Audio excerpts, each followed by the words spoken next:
সুপ্রিয় দর্শক, কফি হাউসের আড্ডায় আপনাদের স্বাগত জানাচ্ছি। আমি ইয়াংওয়েমিং স্বর্ণা। আজকের অনুষ্ঠানে আমাদের সাথে যোগ দিচ্ছেন জনাব মোহাম্মদ আশিক রহমান। তিনি Bangladesh institute of international and strategic studies BIISS এর সিনিয়র রিসার্চ ফেলো। তাছাড়া তিনি BIISS এর জার্নালের সম্পাদক এবং চীন দক্ষিণ এশিয়া সম্পর্ক, মার্কিন পররাষ্ট্রনীতি এবং সন্ত্রাসবাদ বিষয়ে খ্যাতিমান একজন গবেষক। জনাব রহমান, আপনাকে স্বাগত জানাচ্ছি আমাদের অনুষ্ঠানে সময় দেওয়ার জন্য। ধন্যবাদ। আপনাকেও অসংখ্য ধন্যবাদ আমাকে আমন্ত্রণ জানানোর জন্য, এই অনুষ্ঠানে কথা বলার সুযোগ করে দেওয়ার জন্য। আচ্ছা, অনেক ধন্যবাদ। তো প্রথমে আমরা নজর একটু রাখি চীন এবং বাংলাদেশ সম্পর্কের উপরে। তো আমি দেখেছি যে আপনিও চীন বাংলাদেশ সম্পর্কের উপরে নজর করে আসছেন।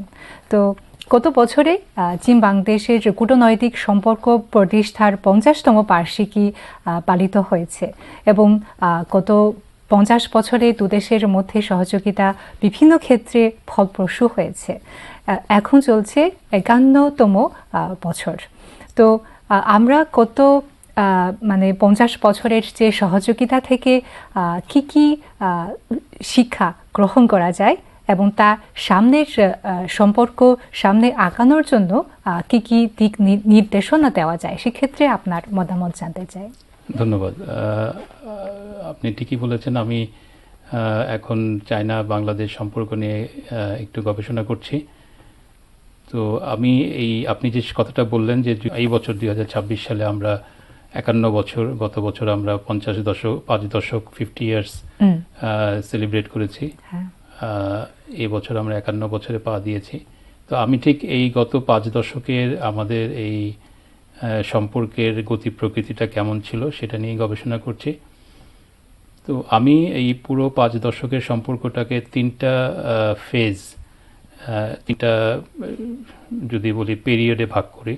হ্যাঁ, প্রথম ফেজটা আমি বলি যে 75 থেকে শুরু করে লেট 80s পর্যন্ত, যে সময় আসলে আমাদের সম্পর্কের ভিত্তিটা তৈরি হয়েছে, বিভিন্ন একদম শুরুটা হয়েছে ডিপ্লোম্যাটিক যে কূটনৈতিক যে যোগাযোগ থেকে শুরু করে আমাদের প্রাথমিকভাবে যে আমাদের নিরাপত্তার ক্ষেত্রে, ডিফেন্সের ক্ষেত্রে যে যোগাযোগগুলি, সম্পর্কগুলি সেগুলো তৈরি হয়েছে। দেন early 90s or mid 90s থেকে আমি বলবো যে 2015 পর্যন্ত, 2015 সাল পর্যন্ত একটা সময় গেছে যখন আমাদের সম্পর্কটা আরও বিস্তার লাভ করেছে, আরও ওয়াইড হয়েছে, বিভিন্ন নতুন নতুন বিষয়।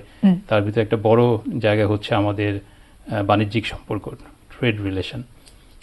2006 সালে চায়না বাংলাদেশ বাণিজ্য সম্পর্ক 1 নম্বর, অর্থাৎ চায়না বাংলাদেশের 1 নম্বর সবচেয়ে বেশি বড় ট্রেড পার্টনার হিসেবে আবির্ভূত হয় 2006 সালের পরে।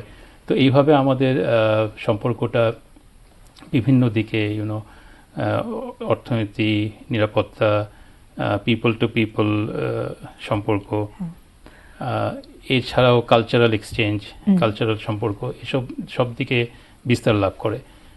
আর 2015 সালের পরে 2016 সালে একটা চায়না যেহেতু নতুন একটি উদ্যোগ নিয়ে আসে, সেটা হচ্ছে belt and road initiative, BRI। So ওই উদ্যোগের অধীনে দেখা গেছে যে বাংলাদেশ কিন্তু one of the first country যে এই BRI যে MOUটা হয়েছে সেখানে জয়েন করেছে।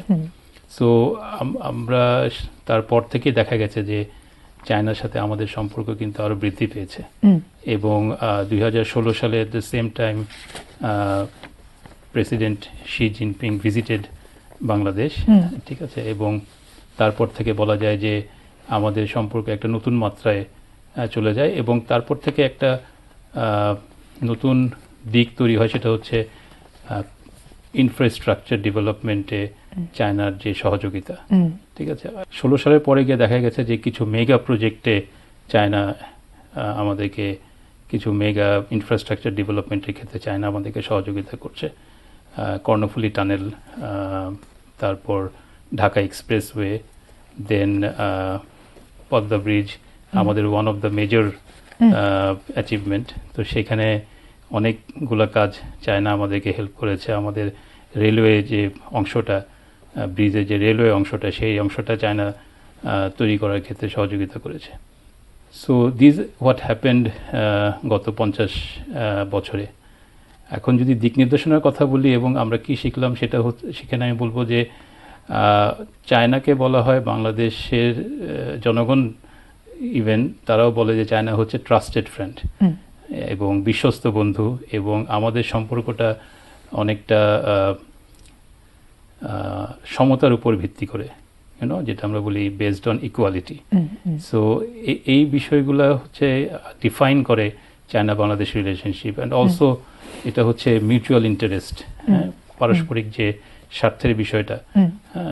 দেখা গেছে যে পৃথিবীর অনেক দেশ দেখা যায় যে তাদের সম্পর্কের ক্ষেত্রে একটু ডমিনেটিং মনোভাব থাকে, বা চায়না যদিও অনেক বাংলাদেশের তুলনায় অনেক বড় দেশ এবং বিশ্বের একটা গুরুত্বপূর্ণ দেশ, মেজর পাওয়ার বলি আমরা বা ওয়ার্ল্ড পাওয়ার বলি, বাট বাংলাদেশের সাথে চায়নার সম্পর্কতে এই যে অ্যাসিমিট্রি যেটা আছে, এই যে অসমতা যেটা আছে, এই বিষয়টা কখনোই আমাদের সম্পর্কের ক্ষেত্রে কাজ করে না।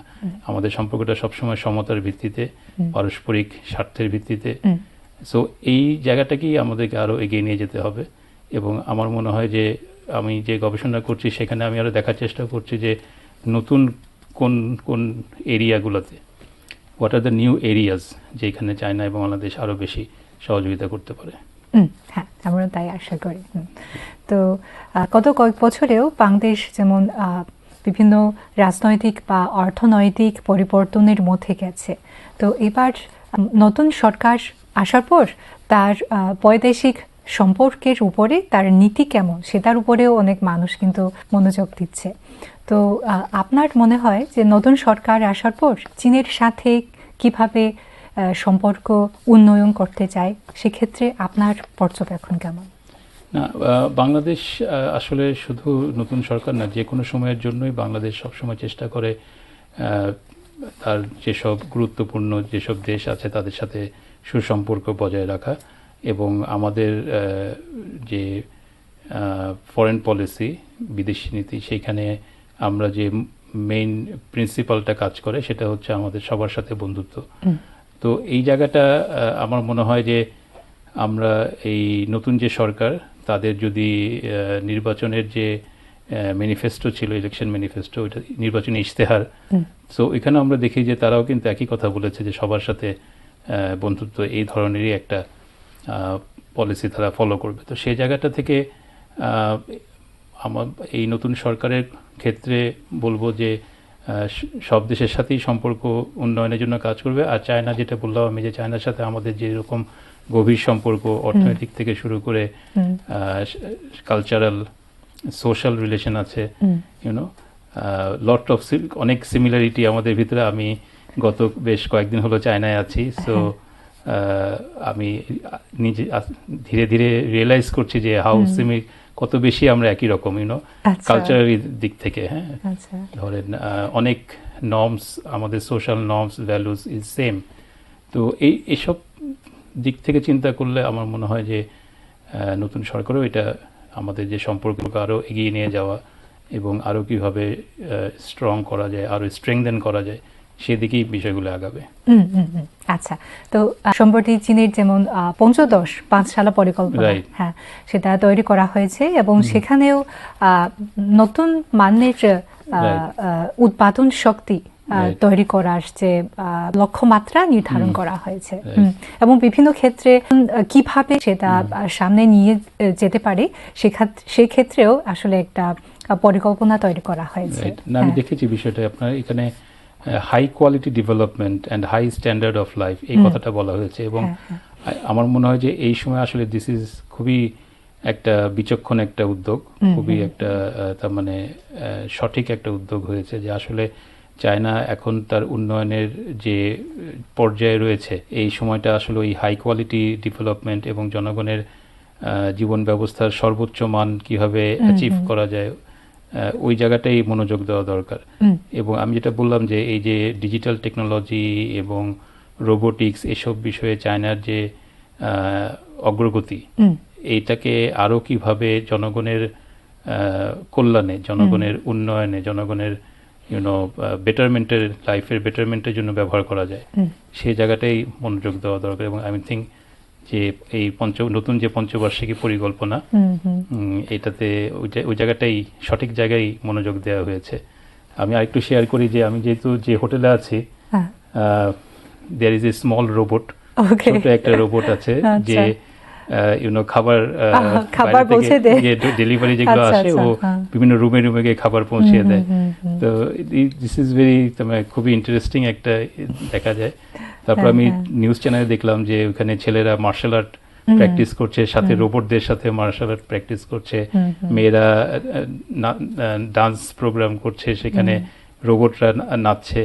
সো আমার মনে হয় যে আরো কিছু চায়নার অথেন্টিক টিভি চ্যানেল যেগুলো আছে সেগুলো যদি আমাদের বাংলাদেশে অ্যাড করা যায়, আমাদের বাংলাদেশে যে সার্ভিস আছে তাদের সাথে আলোচনা করে এই টিভি চ্যানেলগুলোকে যদি নিয়ে আসা যায়, তাহলে বাংলাদেশের সাধারণ জনগণ will come to know more about China. তো আপনি এইমাত্র উল্লেখ করেছেন যেমন বেল্ট অ্যান্ড রোড উদ্যোগ, আর তাছাড়া চীন আবার বৈশ্বিক উন্নয়ন উদ্যোগ, আর বৈশ্বিক নিরাপত্তা উদ্যোগ, বৈশ্বিক সভ্যতা উদ্যোগ এবং সম্প্রতি বৈশ্বিক শাসন উদ্যোগ, এই 4টি উদ্যোগ উপস্থাপন করেছে। তো এইসব উদ্যোগ মানে চীনের উন্নয়নের সাথে মানে খুব সংকটপূর্ণ, কিন্তু এই উদ্যোগগুলো মানে সারা বিশ্বের মধ্যে, বিশেষ করে যেমন দক্ষিণ এশিয়ার মধ্যে বাংলাদেশের জন্য বা বাংলাদেশের সঙ্গে এটা কতটা সংগতিপূর্ণ বলে আপনি মনে করেন? না, আপনি যেটা বললেন যে আমি এই 4টা উদ্যোগকে কিন্তু আসলে একটা আরেকটার সাথে কমপ্লিমেন্টারি, পরিপূরক। সো সেই জায়গাটায় আমি বলবো যে এটা অবশ্যই চীনের ক্ষেত্রে দরকারি, বাট এটার সাথে আসলে আমাদের বাংলাদেশের যে ডেভেলপমেন্টের যে উদ্যোগটা, বাংলাদেশের ডেভেলপমেন্টের যে আকাঙ্ক্ষা এবং দেশের উন্নয়নের জন্য আমাদের যে প্রচেষ্টা, সেটার সাথেও কিন্তু কমপ্লিমেন্টারি। এবং তার মানে আমাদের চায়না বাংলাদেশ সম্পর্কের একটা মানে শক্ত জায়গা হচ্ছে যে আমাদের নর্মস অ্যান্ড ভ্যালুসগুলো মিলে। আমরা ওই আন্তর্জাতিক ক্ষেত্রে যে বিষয়গুলো চায়না তুলে ধরতে চায় বা যে বিষয়গুলো চায়না সমর্থন করে, বাংলাদেশও ঠিক একই বিষয়গুলো সমর্থন করে। যেমন আমি যদি স্পেসিফিক্যালি মেনশন করি, যেমন মাল্টিল্যাটারালিজম, চায়নাও চায় যে একটা মাল্টিল্যাটারাল গ্লোবাল ফ্রেমওয়ার্ক কাজ করুক, তারপর রেসপেক্ট ফর ইন্টারন্যাশনাল ল, তারপর রুল বেসড একটা অর্ডার। সো বাংলাদেশেও কিন্তু ঠিক এই একই ভ্যালুজ, একই ধরনের বিষয়গুলা তুলে ধরতে চায় বা একই ধরনের বিষয়গুলো সমর্থন করে। তো সেই ক্ষেত্রে আমি বলবো যে এগুলো আসলে বাংলাদেশের জন্য, বা যদি সাউথ এশিয়াও বলি, সাউথ এশিয়া পুরোটা নিয়ে বলাটা হয়তো একটু ডিফিকাল্ট, বাট আমি বাংলাদেশের ক্ষেত্রে বলতে পারি যে বাংলাদেশের ক্ষেত্রে এটা কমপ্লিমেন্টারি। আমরা এটাকে মানে মিউচুয়াল ডেভেলপমেন্টের ক্ষেত্রে সহায়ক হবে বলেই মনে করি। আচ্ছা, তো বিশ্ব যখন বহুমুখী সংকট পার করছে, তখন অনেকে কিন্তু চীনকে মানে স্থিতিশীলতার শক্তি হিসেবে অভিহিত করে। তো আপনার গবেষণার ক্ষেত্রে যেমন চীন কি সত্যি বিশ্বব্যাপী একটি স্থিতিশীল শক্তি এর ভূমিকা রাখছে, সেই ক্ষেত্রে আপনি কিভাবে দেখেন? বর্তমান প্রেক্ষাপটে যেটা হচ্ছে যে একটা দেশের স্থিতিশীলতার সবচাইতে গুরুত্বপূর্ণ জায়গা হচ্ছে তার অর্থনৈতিক যে সক্ষমতা। তো ওই জায়গাটাই কিন্তু চীন সবার থেকে এগিয়ে, অর্থনৈতিক সক্ষমতার দিক থেকে যদি বলি। আমরা ভেরি রিসেন্টলি আমরা দেখছি যে এই যে ইউএস, ইসরায়েল, ইরান যে যুদ্ধটা চলছে, সেই যুদ্ধের ভিতরে কিন্তু যে পরিমাণ এনার্জি ক্রাইসিস তৈরি হয়েছে, সেটাতে বড় বড় ইউরোপের দেশগুলো এবং পশ্চিমের দেশগুলো, বড় বড় অন্যান্য যেসব অর্থনৈতিক দেশগুলো আছে, তারা কিন্তু যতটা বেশি এফেক্টেড হয়েছে, চায়না অবশ্যই এফেক্টেড হয়েছে, বাট চায়না কিন্তু অর্থনৈতিক সক্ষমতা দিয়ে বিষয়টাকে অ্যাড্রেস করতে পারছে। So overall China is an example of পুরো বিশ্বের জন্য আমাদের মতো যেসব উন্নয়নশীল দেশ আছে তাদের জন্য কিন্তু একটা উদাহরণ, যে কোনো দেশের আসলে তার বিশ্বে তার অবস্থান তৈরি করার ক্ষেত্রে, তার নিজের সক্ষমতা তৈরি করার ক্ষেত্রে, তার নিজের যে স্বার্থগুলি আছে সেগুলোকে সুরক্ষা করার ক্ষেত্রে সবার আগে তার দরকার হচ্ছে তার নিজস্ব সক্ষমতা তৈরি করা। তো আই থিঙ্ক ওইখানে চায়না একটা এক্সাম্পল, এবং ইন দিস ওয়ে আমি বলবো যে চায়না একটা স্থিতিশীলতা বা বিশ্বে তার একটা বিশাল অবদান রয়েছে। আচ্ছা আচ্ছা, অনেক ধন্যবাদ। জি। তো প্রিয় দর্শক, আজকের অনুষ্ঠান তাহলে এই পর্যন্তই। দেখার জন্য অনেক ধন্যবাদ। সবাই ভালো থাকুন, সুস্থ থাকুন। ধন্যবাদ। ধন্যবাদ।